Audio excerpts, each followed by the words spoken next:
Jean chapitre 20.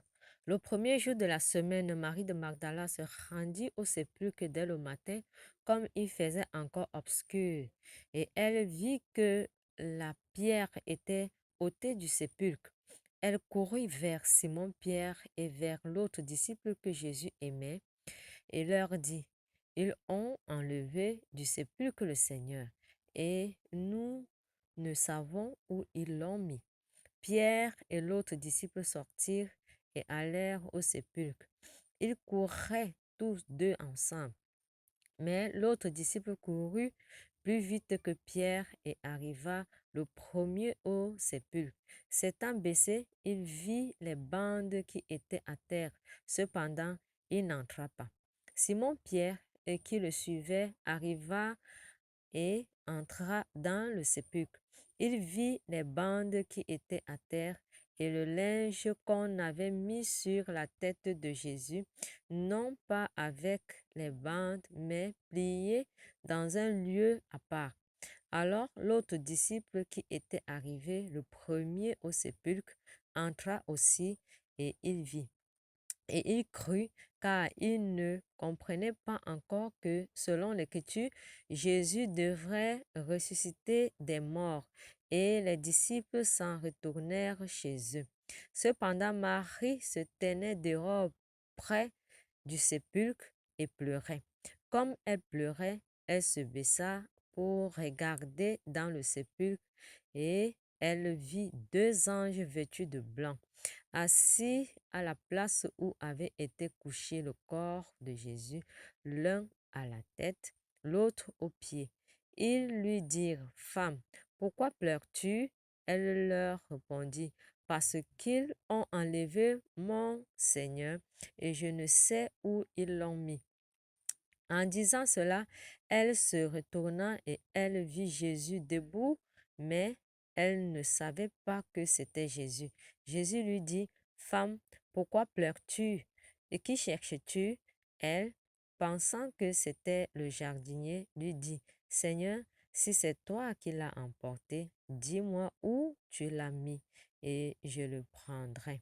Jésus lui dit, Marie. Elle se retourna et lui dit en hébreu, Rabboni, c'est-à-dire Maître.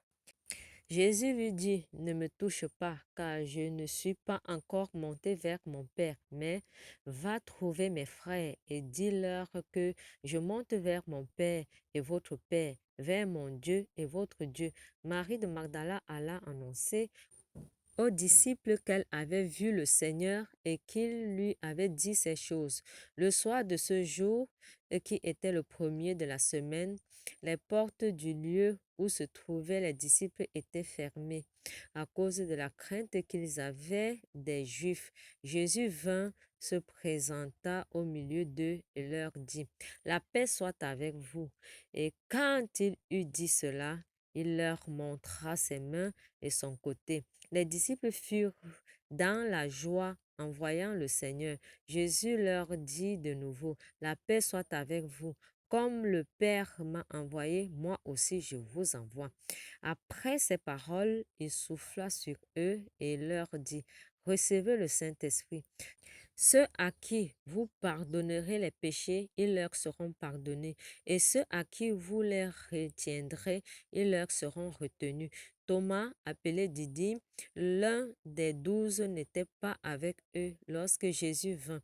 Les autres disciples lui dirent donc, Nous avons vu le Seigneur, mais il leur dit, Si je ne vois dans ses mains la marque des clous, et si je ne mets mon doigt dans la marque des clous, et si je ne mets ma main dans son côté, je ne croirai point.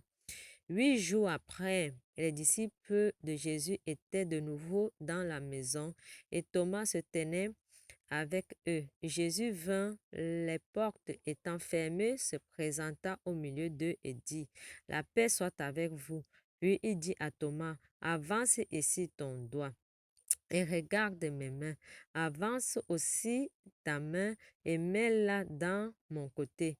Et ne sois pas incrédule, mais crois. Thomas lui répondit, Mon Seigneur et mon Dieu. Jésus lui dit, Parce que tu m'as vu, tu as cru. Heureux ceux qui n'ont pas vu et qui ont cru. Jésus a fait encore en présence de ses disciples beaucoup d'autres miracles qui ne sont pas écrits dans ce livre, mais ces choses ont été écrites afin que vous croiriez que Jésus est le Christ, le Fils de Dieu, et qu'en croyant, vous ayez la vie en son nom.